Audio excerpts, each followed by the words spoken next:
मुंबईतल्या gateway of India नजीकच्या समुद्रात नीलकमल प्रवासी बोटीच्या झालेल्या अपघातात मृतांची संख्या आता 14 झाली आहे. गेटवे ऑफ इंडियाहून एलिफंटा केव्हच्या दिशेने जाणाऱ्या प्रवासी बोटीला भारतीय नौदलाच्या स्पीड बोटीची धडक बसून काल हा अपघात झाला होता. या अपघातातल्या मृतांमध्ये मूळच्या गोव्याच्या एका महिलेचा आणि तिच्या मुलाचाही समावेश होता.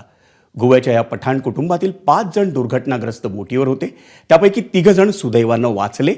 बोटीवर पुरेशा लाईफ जॅकेटची व्यवस्था असती तर आमच्या कुटुंबातले आणखी जे 2 व्यक्ती या जगात नाही आहेत त्याही वाचल्या असत्या, असं या सदस्यांचं म्हणणं आहे. पाहुयात एबीपी माझाचा रिपोर्ट.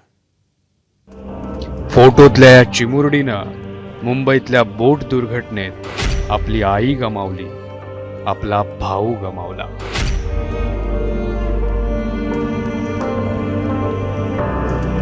गोव्याच्या म्हापसामधील हे पठाण कुटुंब. अशरफ पठाण, पत्नी सकीना, 6 वर्षांचा मुलगा जोहान आणि अवघ्या 10 महिन्यांच्या या मुलीला घेऊन मुंबईत आले होते.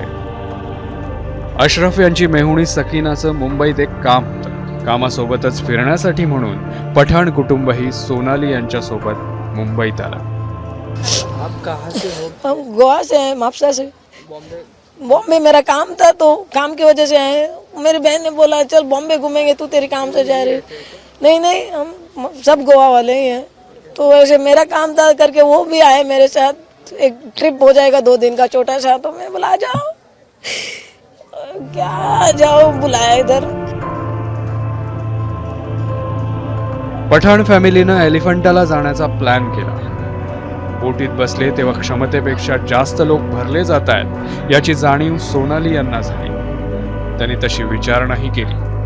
बोट निघाली. अर्धा तास समुद्रात प्रवास झाला. तितक्यात समोरून एक बोट वेगानं येऊन एलिफंटाकडे जाणाऱ्या त्या बोटीला धडकली. त्यावेळी नेमकं काय घडलं तुम्हीच ऐका.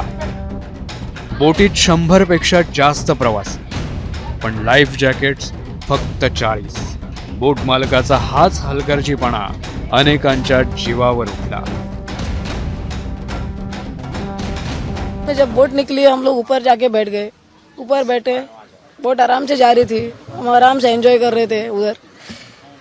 तो बाद में एक साइड से नेवी की बोट आई. वो नेवी की है क्या पता नहीं, वो आई बहुत स्पीड में आई. वो ऐसे आगे गया, वापस आया तो सर्कल मारा ऐसे. हम लोग तब तक आधा घंटा ऑलरेडी ऑलमोस्ट पानी में थे आधा.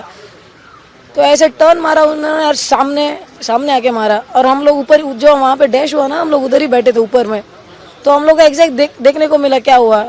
लेफ्ट साइड में देखा तो वो लोग मर गए थे. अशरफ पठाण यांनी बॅरलला पकडून आपला जीव वाचवला. मेहुणी सोनाली दोरीच्या मदतीनं तरली, तर या चिमुरडीला एका परदेशी नागरिकानं वाचवलं.